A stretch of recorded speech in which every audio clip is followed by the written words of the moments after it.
Welcome. I hope we didn't lose anyone in the wait. I apologize for the delay. I was given a late pickup time for my son. I am not going to connect video, and I'm not going to ask anyone else to either. Let's see. I see Joel, but you can call him Joe. And a couple of other guests are with us tonight.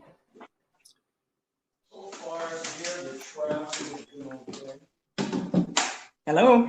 Hi, who's speaking? Hi, it's Dot.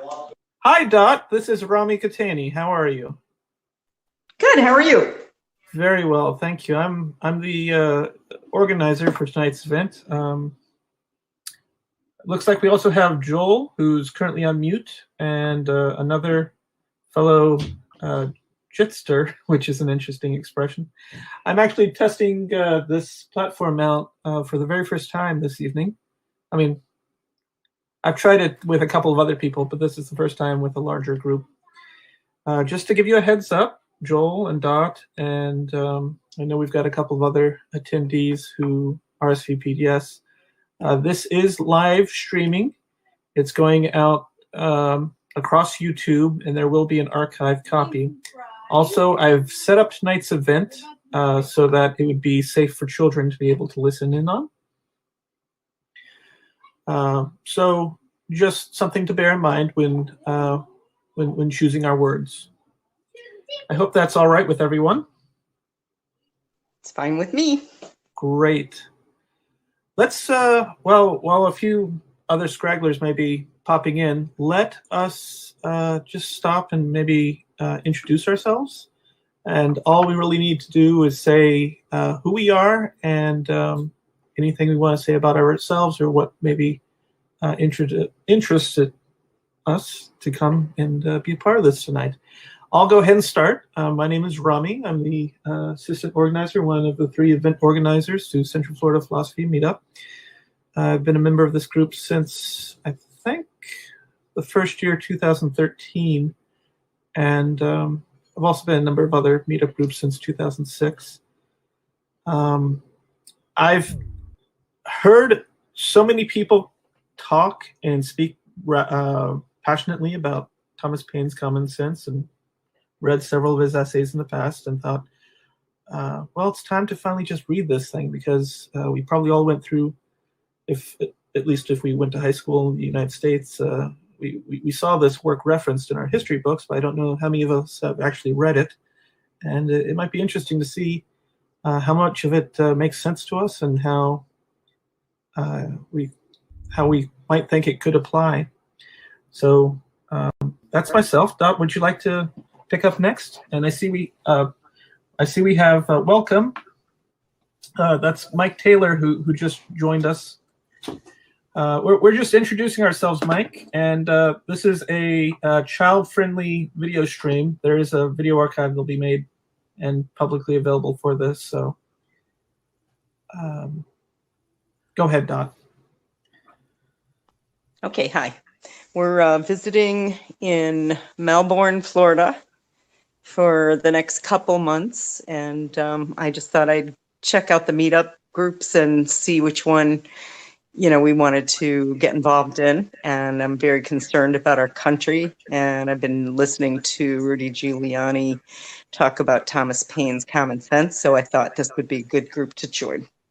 Great. Thank you for being with us this evening, Dot, and I hope I hope we live up to what you're looking to. This is just the first in a series of readings because I only have about 50 minutes, 44 now, and the work is more substantial than that. And anytime as we go along, we're going to be using the format that the Orlando Stoics meetup group, which is one of the really finely moderated and well put together groups here in the area.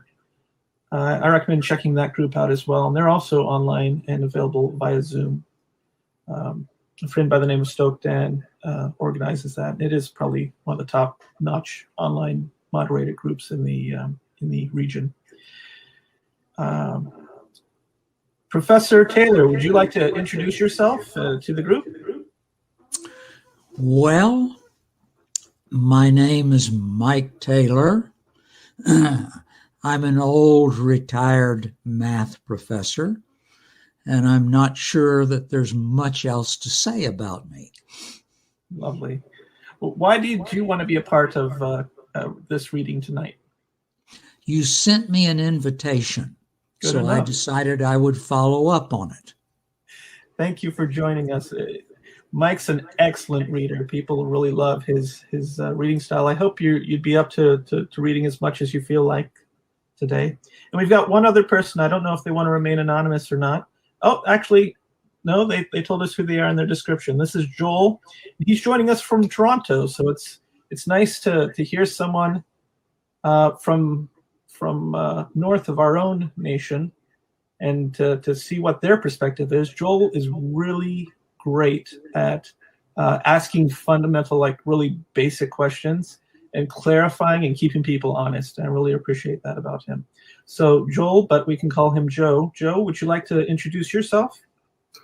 Yeah, sure. I'm here from Toronto, and I only ask fundamental questions because I'm so ill-informed. I don't know fundamental things. Beautiful. And this is one of my few times on Jitsi, which I don't really care for as a platform, but I feel I owe it to myself to learn new things. So this is one of them. I'm keeping my own video off today, and if anyone else wants to do that, feel free. I think our voices and text will probably be sufficient for our needs, but you're certainly welcome to display video at any time to communicate as you like. So how about I just start in with the text, and if at any time anyone gets an idea or thinks, wait a moment, let's review that, then just jump in like that ring and say, hold on, what was meant by that? Or I've got an idea, or that inspired a thought. Just jump in and speak your mind, and then we'll discuss that a bit. And we'll just take as many sessions as necessary to get through this piece of work. I'm just going to start reading. We're taking our as reference the Project Gutenberg ebook version, and this was addressed to the inhabitants of America on the following interesting subjects. So Thomas Paine thought, and I thought I should give just a little introduction. Some of you already know some about the man. Just one thing that might interest you, Joel. Paine was known as a deist. Are you familiar with what that is? I believe that's someone who believes we owe duties to people. Interesting. That's an interesting definition. Does anyone else have another definition of what a deist is? My understanding of a deist is someone who believes God spun creation into being, but unlike a theist who would maybe consider the creator still being actively involved, would say that the creator takes a more standoffish approach and lets people work things out amongst themselves. And if I'm getting this quote correctly, he said something along the lines of, "Is it the world is my family and doing good is my religion?" And doing good is my religion. Just to slow you down for a moment for the benefit of us foreigners, could you tell me who Thomas Paine is? I know he's a writer because he's written, but in the great context of American history, I've heard the name, but I truly can't admit to knowing who he is or why he's so significant. Great. Yes. And the quote was, "The world is my country, all mankind are my brethren, and to do good is my religion." Thomas Paine grew up in a Quaker family. He was an immigrant to the colonies of the Eastern North American region. He renounced his Quaker roots because he, from reading the Bible, did not think it was moral. He wrote this very famous tract known as Common Sense, which we're reading today. It was published what we would call Valentine's Day. I don't know if it was celebrated back then, though, February 14, 1776. He wrote a number of other essays, one of his last ones being one named Agrarian Justice, which he put out in 1796, which I think he wrote while he was overseas in Europe. He was one of our United States diplomats to Great Britain and also to he spent a lot of time in France and a number of other countries throughout Europe, probably raising money and making folks aware of all the goings on here. So not as famous as Benjamin Franklin. You won't find him on the money. When he died, only 6 people attended his funeral. But he made, I don't think he's a signer of our Declaration of Independence or of our Constitution of the United States of America, but he was there very early on, and his work was passed along. I've got to mute my live stream that I was also monitoring because I'm hearing myself echo. Okay, there we go. I think that's enough. Let's see here. Looks like Thompson, who is the guy who printed the pamphlet, and I say pamphlet, but this thing is to us would be rather sizable in our soundbite world. Man knows no master save. You know what, Mike? Would you read the Thompson quote for us? I don't see the page you're talking about. Let me see if I can find it. It says common sense with a semicolon, and it would be just what your. Do you see a page scrolling up and down right now? No. Okay. Do you have the? Because we can read along and we have links. Do you have the meetup page? I'm on this Jitsi. Do you see someone's on the Jitsi? Do you have a mostly white background, or do you see just 4 or 3 panes of video windows? I see a black background, and I see in the middle, in a purple circle, a J, presumably for Joel. Try clicking on one of those boxes. Like for ROMNEY, for instance. Now I've clicked on, let me see, open, close chat, share your screen. Let's see what happens with share your screen. That would share your screen. Let's see if I click on ROMNEY. There is the document. Now let me see if I can scroll down on this. I'm actually going to be the one who has control of that. I can see the title and then a few lines, and then the rest of it is below the screen. So Paine decided to start with a quote by Thompson, apparently. And this is under where it says, a new edition with several additions in the body of the work, to which is added an appendix, together with an address to the people called Quakers.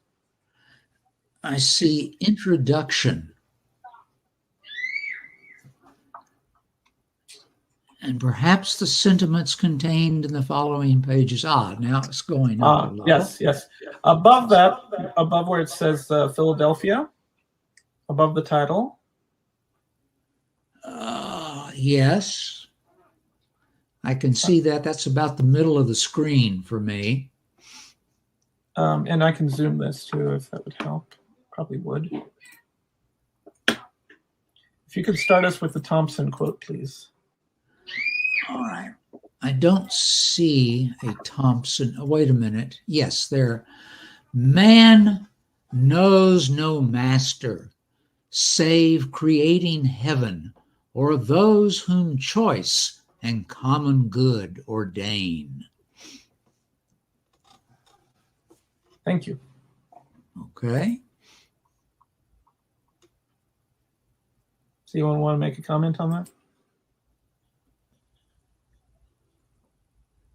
We're going to move forward. Well, he's rejecting basically the notion of royalty. Yes, he is, isn't he? In fact, I have heard a few commentators say something along the lines of the people during this time. The American Revolution, they say, is something that actually started in the 1760s, and it lasted for about 15 years, and then the war broke out. And during that 15-year period, people were thinking and coming up with ways of how to have this new world, a new kind of order, a new kind of way of living with your fellow man that didn't involve this hierarchy of a ruling heraldry who could be good or could be bad, but you were basically stuck with them for however long they lived, or unless you had to go through some revolution to knock them down. And there were a lot of different thoughts in terms of, I think only about a third of the people I've heard actually wanted to have a revolutionary war. A third were just loyal British citizens, and I don't know about the other third. But all these people would have just considered themselves British citizens, these mostly colonists throughout these places that decided to have the gall to call themselves states. This was published in Philadelphia. Philadelphia was founded by William Penn, and they came up with the first constitution, which came out in 1701, I think, was the Constitution of the Commonwealth of Philadelphia. And there was all sorts of history, but that's an excellent document, by the way. I recommend reading it because so many insights there. And it was a colony of Quakers. So when this is saying it's addressing the people called Quakers, they'd be talking to the people who actually founded the state about 75 years prior, or rather Commonwealth. Right. And by the way, neat thing about the Quakers, this is how they worship, generally speaking. They'll gather together in the room and remain quiet for about an hour, and no one speaks unless they can improve upon the silence. So there can be a whole hour where they just gather together and sit in a room and then leave. I have actually been privileged to attend Quaker worship, and I didn't understand the norm that you've just described, but people just sit in silence, even though there is a type of a prayer book or a hymnal or whatever their written material are. And when someone is inspired to say something or share something, they do. And it's very interesting. I'd never encountered that before, and because I wasn't pre-informed, just as you've described it, I really didn't understand what was going on, and I thought I'd perhaps misunderstood something. You're right in the midst of it. Any other commentary or statements or questions or... All right, it's 21 minutes after. We're going to conclude promptly at 6:50 Eastern. Let's dig into the introduction. We can do this in rounds, or we can read sections. How about I read the next two paragraphs, and then if someone wants to jump in, they can read the next paragraphs 3 and 4 in this introduction. Perhaps the sentiments contained in the following pages are not yet sufficiently fashionable to procure them general favor. A long habit of not thinking a thing wrong gives it a superficial appearance of being right, and raises at first a formidable outcry in defense of custom. But the tumult soon subsides. Time makes more converts than reason. Oh, I love that. Would anyone like to say anything about this first paragraph? Well, this is basically an amplification of the quote from Thompson. This is talking a little bit about the way things work and the way our minds deal with what we are taught and with the slowness with which we think about the things which we are taught and the slowness with which we question them. Excellent. I'm going to continue. As long as violent abuse of power is generally the means of calling the right of it in question, and in matters to which might never have been thought of, had not the sufferers of aggravated have been aggravated into inquiry. I'm sorry, I still have an echo somewhere. Maybe if I mute this tab. All right.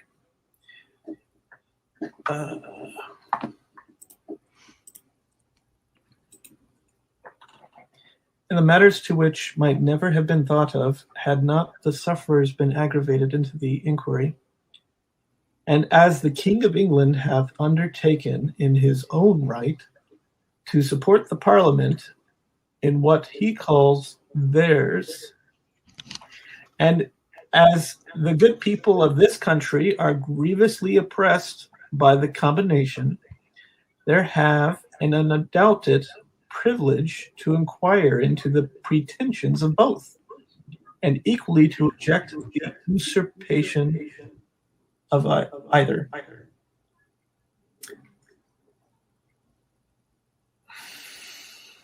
So when we're talking the King of England here, we're talking about King George III, which were actually borrowed from the German royal line because, well, it gets into English history. But I think these were the Habsburgs, is that correct? But if anyone gets a chance, there's an excellent movie called The Madness of King George, and it is about what's happening in England, specifically King George III. Apparently he had a medical condition. All right, I think. Recording is on. Okay, so that's recording to Dropbox as a backup, and I'll stitch it up later for the YouTube posted version. All right, so King George basically went mad. He wasn't fit to be able to defend the interests of the people. Parliament was having their hand. Parliament was doing all sorts of things to try to recoup money from the French and Indian War, something that George Washington really got the British's goat, because he, by the way, I think I'm probably hearing someone else's echo through their microphone after I speak, and it's going through speakers, and that's what I think is happening. And it's probably, since the other two people have their microphone muted, would you do me a favor and just temporarily mute yourself, Mike? Thank you. Yeah, it looks like that was it. Okay, we figured out the echo. Right, so when he was, I think, in his 20s, he actually, George Washington helped get us into the French and Indian War. The British won, but it was sort of a Pyrrhic victory, and then they were left with all this debt, and to try to recoup a lot of the debt, they were trying out different tax schemes on the colonists in order to get some of their money back, and also there were a number of interests in the in the colonies who wanted to go westward further westward, and the British didn't want to necessarily do that because they had treaty organizations with the Aboriginal nations west of the colonies. So there were a lot of different interests at play that all played roles into our wanting to break off and then be able to claim manifest destiny. But that's enough of that. Anyone else want to make comment on paragraph 2? And you'll have to unmute yourself to make a statement. Well, I think paragraph 2 is, in effect, a particular instance of the principle that people don't really begin to think about things until they are in pain. Yes. Yes, and you see that echoed in the Declaration of Independence because it's mostly a great big list of complaints. Yeah, I have noticed this throughout my life. I noticed this particularly when I was teaching, that very often students did not learn anything until all of a sudden they realized that they were lost and they didn't understand anything, and they were liable to be punished for it by bad grades. And then when they were in a certain amount of discomfort, then some of them began to address the problem of what was it they didn't understand. And that's a great parallel for, in many ways, how a lot of us are perhaps feeling today in our country, isn't it, Todd? Who would like to pick up and read paragraph 3? And I'm just going to scroll up here a bit. I just want to let you know that I can't see any words or anything anywhere. I'm not sure if I did something wrong. Mike, is there a way that you can describe how you got to, did you click on ROMNEY? Is that what brought you to the page? Try clicking on the box that says ROMNEY. And are you connecting through a phone or tablet device or computer? Yeah, I'm on an Android phone. The screen. Oh, okay. I just did that and I see it now. Great. Small. Would you like to read for us paragraph 3, the one that starts with "in the following sheets"? Okay, I can try. It's tiny. In the following sheets, the author hath studiously avoided everything which is personal among ourselves, compliments as well as censure to individuals make no part thereof. Boy, it's that English that is so hard to understand. The wise, the old English, the wise and the worthy need not the triumph of a pamphlet, and those whose sentiments are injudicious or unfriendly will cease of themselves unless too much pains are bestowed upon their conversion. I had such a hard time reading that I don't think I understood it, so I'm looking for you to interpret. All right. Well, you did a great job reading it. Thank you. So in the following sheets, we're, of course, just talking about this work. It was a pamphlet of several pages. It would have been maybe take 30 minutes to 90 minutes to read. And this was an age before radio and television, so people had more time on their hands to absorb the printed material. So they're just saying that they didn't put personal details about people.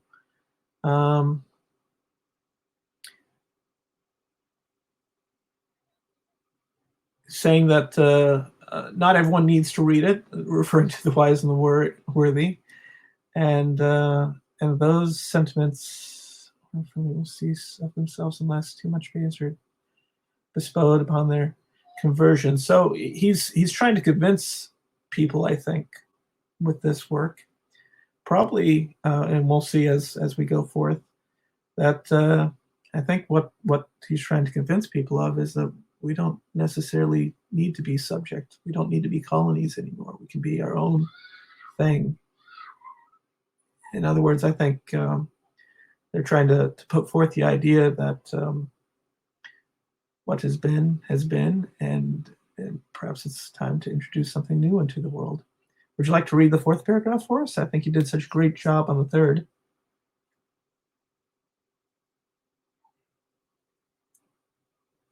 I could try. Thank you. Okay. Okay, so the cause of America is in a great measure the cause of all mankind.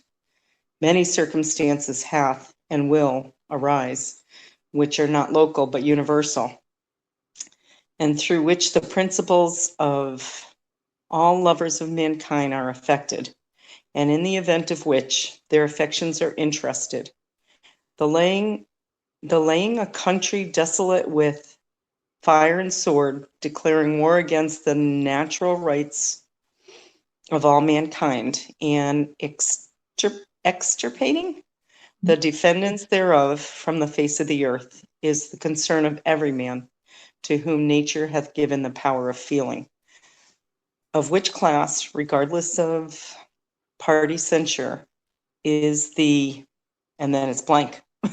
Is the I author. don't know if I'm say that again. Is the author, and I think it pops Yeah, over. there's part is missing. It goes to PS, the publication of this new edition. And to the far right, it says author on the right. If we had a printed version, it would probably make a little bit more sense for us to see. Oh, I see. Way over to the right. Okay, author. So a lot of things to unpack there in the fourth paragraph. So he's saying this isn't just America. This is the cause of all mankind. It's not just here in these colonies, but anywhere. And he's talking about principles, which are the basis, I think, of laws and of values and current community norms. Also, there's like that old-timey idea of virtue, which was this, I think, a Greek idea, or a number of different groups, Greek, Roman, other cultures have had these ideas of, well, something else you've probably noticed throughout, as we've read so far, certain words are capitalized. I'm not quite certain why people in the 18th century did this so much. You'll see it in the Constitution and in the Declaration. But we'll have capitalizations of certain key words. Does anyone have an idea why that would be? Because they're shouting them like they do in text. For emphasis, okay. Other ideas? I think this tended to be good English at that point in time. You know, we have our rules about how we use, for example, commas and semicolons and things of that nature. We have rules which apply as to when we capitalize and don't capitalize letters when we're writing down a title for a book or an article. And I suspect that the rules at that point in time were simply a bit different from what we're used to right now.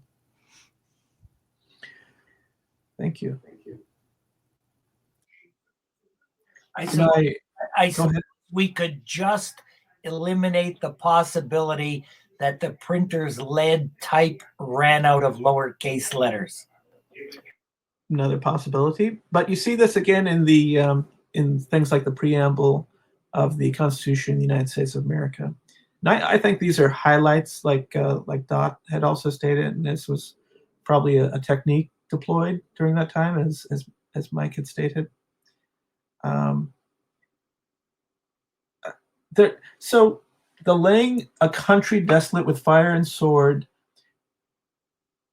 he's declaring those are references to the events that took place just in the prior year. This was published in February of 1776. In April of 1775, you had the battles of Lexington and Concord, which is what kicked off the conflicts. The British had declared the Massachusetts colony as being rebellious. They were trying to put down these strifes. Folks not wanting to obey their sovereign, and really Parliament acting on their behalf and all these various taxes. I put a footnote to the history.com site where you can read more of that. But things really escalated. People had already died several times, going all the way back to the Boston Massacre of 1770. So things were bubbling for over half a decade, not just in terms of having to pay taxes and not being able to have necessarily a say over what those taxes were, but also because of conflicts happening, what would have been military police coming in and shooting people over conflicts were real issues. And I think there would have also been hangings and I know that the people of Boston, for instance, they had taken officials and they tarred and feathered them. So there was violence on both sides. But he's really putting it up there when he says declaring war against the natural rights of all mankind. So I think in that respect, he's talking about empire and what it does to humanity. And I gotta wonder if mankind kind of reflects his. He says lovers of mankind and referencing again mankind in capital. In a way, one of the things that that the thinkers in the 18th century were doing, because you had up until this point this idea of the divine right of kings. So the kings felt they had this right to rule, and it was divinely appointed by God to do that, and that was the natural order of things, and people didn't question that. Well, what these folks here in America were doing, at least from the 1760s and probably a few even before then, is that they were stating things that, well, I mean, is that really the case? Is that really the order? Or and I think they, by the time you get to things like the Constitution, perhaps the Declaration, you have this idea of the people. In other words, the people having the rights to rule themselves. So later on, you get these documents that say these things that government should only exist for the purposes of preserving the natural rights, and this was something that really developed well in the 18th century. This idea that rights are natural, meaning that they are derived from God, or at least they are accepted as self-evident and agreed upon by the people who wish to have them for themselves and believe in them so strongly that they want them for their fellow members of humanity. I'm using politically correct 20th, 21st century phrasing there. Of course, in the 18th century, they would default and simply say man or mankind to refer to the human species. So, and extirpating the defenders thereof from the face of the earth. So they're saying that here we are, indeed, parts of their towns and cities, some of their buildings were set on fire. Some of their people were killed. These were colonists.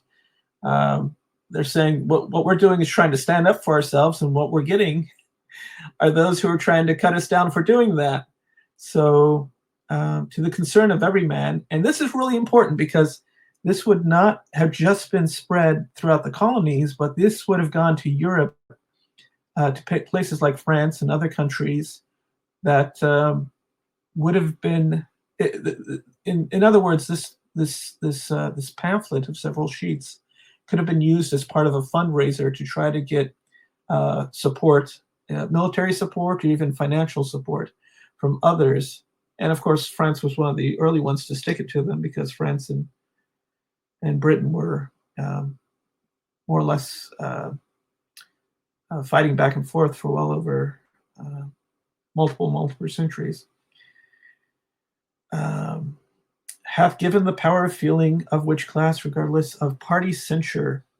Anyone have an idea of who the party censure would have been at that point? Maybe the parties in British Parliament, or the parties here within the colonies saying you can't do that, or you shouldn't be speaking up like that, or that's not correct, or you shouldn't be thinking that way. That's what's coming to mind when I'm reading party censure. Sorry, I can get on a roll there. I shouldn't be speaking so much. I need to make more space for others to speak. But would anyone else like to make a comment, or would someone like to jump in and start reading, pick up on the postscript to this introduction? Well, if you're talking about censoring, maybe they had something equal to YouTube or Twitter back then, which may have been the government. I don't know. There was, I'm trying to remember when the first Continental Congress took place. I want to say 1774. It's either 74 or 75. So this would have been passed around up and down the 13 colonies. I know they were even considering including Florida at one point. And certainly throughout the Revolutionary War, which went from 75 to 83 back in the 1700s, there were folks wanting to join Canada to join. I'd be curious to know what the Canadian perspective would be, Joe, if you're still with us. Yeah, I'm still here. I don't know much about that other than those people who remained loyal to the crown would migrate north, yes, in order to keep under the aegis of the crown. And they were referred to here as United Empire Loyalists, UEL. Large numbers of them would have left the colonies for what are now the maritime provinces in Canada. And the rest of the Dominion of Canada was busy trying to determine whether the French or the English would ultimately rule over us. And that was decided, I don't remember the year of the battle, but a great battle outside of Quebec City at a place called the Plains of Abraham, where the French General Wolfe ultimately the English General Wolfe ultimately defeated the French General Montcalm. And if I'm not mistaken, they both died in that battle, but the British were deemed to be the victors, and that's how we became an English-speaking country primarily. Thank you. I would not have known any of that detail if you weren't with us this evening, Joe. It's a credit to my higher education. Kudos for sticking it out. Interesting factoids. Some names that have been in politics within our lifetimes were family names that were present in the colonies. For instance, the Bushes were loyalists. They stuck it out. They were not on the side of the revolutionaries, of the villains, as the British would say. They were, let's stay British citizens. And Clinton was a British general. So, P.S. The publication of this new edition has been delayed with a view of taking notice, had it been necessary, of any attempt to refute the doctrine of independence, as no answer hath yet appeared. It is now presumed that none will. I guess no one. He must have passed it around to different viewers before publication, and no one was able to say why we shouldn't try to do this or carry out this doctrine of independence. The time needful for getting such a performance ready for the public being considerably past. So no one was able to give him an argument, so they went ahead and published this thing. Who the author of this production is wholly unnecessary to the public. Probably in the early versions, well, it says by Thomas Paine up top, but notice he's citing it author. It's possible because this could have been a treasonous act wherein he would have been probably prosecuted for sedition and promptly hung, especially with the things going. It could have been anonymous in the early editions. As the object for attention is the doctrine itself, which is another good point to let the focus not be this person that you could attack and tear down and get rid of, but the words itself, not the man. Yet it may not be unnecessary to say that he is unconnected with any party, which is kind of nice, and under no sort of influence, public or private. So he's saying he's not being paid to do this, but the influence of reason and principle. Philadelphia, February 14, 1776. Well, this is it. Our last minute. Any final thoughts? I'm glad we got through the introduction. Mike, we're done. No final thoughts. I think you've done a decent job with what you've done here. Thank you, Rami. Thank you, Mike. Dot, Joe? Very interesting. Thank you all very much. I really learned Thomas Paine, but truly didn't really know who he was. And did I understand from your talking that Philadelphia was basically a Quaker settlement at that time? Pennsylvania. Philadelphia was the largest city and the biggest trade. It was the largest. It was actually our first capital. It traded back and forth between New York City and Philadelphia. That's where our Independence Hall is, where the Continental Congress held its sessions, which is still there today. But at that time, it was largely Quaker in composition. The Commonwealth of Pennsylvania, whose first constitution, I believe, came out in 1701, was founded by William Penn.